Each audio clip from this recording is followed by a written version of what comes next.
계속해서 대구 경북 소식 전해드리겠습니다. 2019학년도 대학 수학능력시험 성적표가 오늘 아침 고3 수험생들에게 배부됐습니다. 대구시 교육청은 지역 학생의 수능 성적이 전국 최상위권을 기록했다고 밝혔습니다. 교육청은 대구 고3 수험생 수능 성적은 전 과목 표준 점수 평균이 전국 평균보다 높고 과목별 전국 순위도 국어, 수학 나 영역 2위, 수학 가 영역 3위를 차지했다고 밝혔습니다. 영역별 등급 비율에서도 국어, 수학 가, 수학 나, 영어 영역에서 1, 2등급 비율이 기준 비율보다 훨씬 높았고 최하위 8, 9등급 비율은 전국에서 가장 낮았습니다. 6월에 지방선거를 한 지 불과 5개월이 지났지만 다시 선거 이야기가 나오고 있습니다. 선거법 공소시효가 오는 13일로 다가온 지금 당선 무효가 될 사람을 손으로 꼽아가면서 해당 지역구에서는 보궐선거가 시작됐다는 말이 돌고 있습니다. 지역 정치권의 부끄러운 얼굴입니다. 윤태호 기자가 취재했습니다. 6.13 지방선거에서 대구 동구을 선거구에서 당선된 김병태, 서호영 대구시 의원. 역시 동구을 선거구에서 당선된 김태겸, 이주용, 황종옥 동구의원. 불법 여론조사를 한 혐의로 구속 기소된 자유한국당 이재만 전 최고위원이 당협위원장으로 있던 지역구 출신입니다. 이들 모두 대구시장 선거에 출마한 이 전 최고위원을 돕기 위해 불법 여론조사에 관여한 혐의로 기소됐습니다. 불법을 저지른 사람들이 또 후보가 돼서 당선이 돼서 우리 또 동구를 대표하는 또 선출직이 됐다는 데 대해서 우리 지역 여론이 굉장히 안 좋습니다. 자유한국당 내에서도 떨어진 사람들은 또 기소 안 된 분들이 있거든요. 또 그런 분들이 더 관심을 가진다는 이야기도 들었어요. 지방선거에서 불법 선거운동을 한 혐의로 검찰 조사를 받고 있거나 기소된 당선자들 지역구가 술렁이고 있습니다. 벌금 100만 원 이상이 확정되면 보궐선거를 해야 하기 때문입니다. 검찰 조사를 받는 대구와 경북 교육감도 예외가 아닙니다. 눈독을 들이는 사람들이 보궐선거를 염두에 두고 물밑 작업을 하고 있다는 말이 나오고 있습니다. 정치자금법 위반 혐의로 1심에서 의원직 상실에 해당하는 징역형을 선고받은 자유한국당 이완영 의원의 지역구도 마찬가지입니다. 선거 때마다 되풀이되는 지역 정치권의 부끄러운 민낯입니다. 원인을 제공한 후보자의 경우에는 보궐선거 비용 외에 이건 법적인 문제에 대한 논의가 좀 필요합니다. 최소한 일부라도 부담하게 하는 그런 이제 제도적인 방안들이 논의가 돼 있고요. 실제로 국민청원이 올라가 있습니다.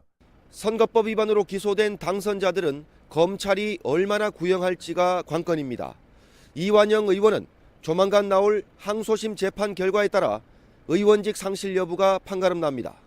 MBC 뉴스 윤태호입니다. 요즘 지방의원의 겸직 문제를 둘러싸고 지방의회 곳곳에서 마찰이 빚어지고 있지만 애매한 규정으로 논란만 더 커지고 있는데요. 겸직 금지에 대한 보다 명확한 기준과 처벌 규정이 마련돼야 한다는 지적입니다. 조동진 기자입니다. 지방자치법 제35조 조항에 있는 겸직 금지 규정입니다. 대부분 공직에 관한 것으로 한정돼 있어 이외의 직종에 겸직하다 문제가 발생하면 그때마다 행정안전부의 유권 해석을 받아야 하는 실정입니다. 최근 상주시 의회가 이 같은 문제로 곤욕을 치르고 있습니다. 두 의원이 겸직한 것이 드러나 본회의에서 불신임을 받았지만 당사자들의 불신임 집행정지, 가처분 신청이 받아들여져 본안 소송까지 가야 하는 불협화음을 겪고 있습니다. 지방자치법 제35조 조항이 법률로만 존재할 뿐 이를 제재할 수 있는 하위 법령이 마련되지 않아 사실상 사문화됐기 때문입니다. 특히 겸직에 대한 처벌은 지방의회가 알아서 하라는 식이 되다 보니 갈등만 빚어지고 있습니다. 상주시 의회는 겸직 금지 규정으로 인한 논란이 끊이지 않자 구체적이고 실효성 있는 법령 정비를 국회와 행정안전부에 요구했습니다. 중앙정부에서 결정을 내주든지 국회에서 이같은 법을 바꿔서 정말로 아예 겸직이 안 된다고 딱 못을 박아주면은 앞으로 이런 분쟁이 아마 없을 거라고 생각이 됩니다. 국민권익위도 지난 2015년 지방위원회의 겸직 금지를 구체화하도록 권고했지만 강제 조항이 아니라 실효성이 거의 없는 상태입니다. 지방위원 겸직 금지는 의원의 권리 남용을 막고 진정한 풀뿌리 민주주의를 위한 것입니다. 따라서 겸직 신고 내용의 구체화, 위반 시 처벌 기준의 강화, 관련 상임위원회 배제 등의 명확한 기준 마련이 시급해 보입니다. MBC 뉴스 조동진입니다. 대구 북구의회 신경희 부의장에 이어서 더불어민주당 김용덕 북구의원도 선거법 위반 혐의로 기소됐습니다. 대구지검 공안부는 김용덕 구의원이 지난해 9월부터 올해 3월까지 자신이 운영하는 갈비탕집에서 경로당 회원 수백 명에게 168만 원 상당의 음식물을 제공한 혐의로 불구속 기소했습니다. 이보다 앞서 북구의회 자유한국당 신경희 부의장은 자유한국당 이재만 전 최고위원의 불법 여론조사에 관여한 혐의로 기소됐습니다.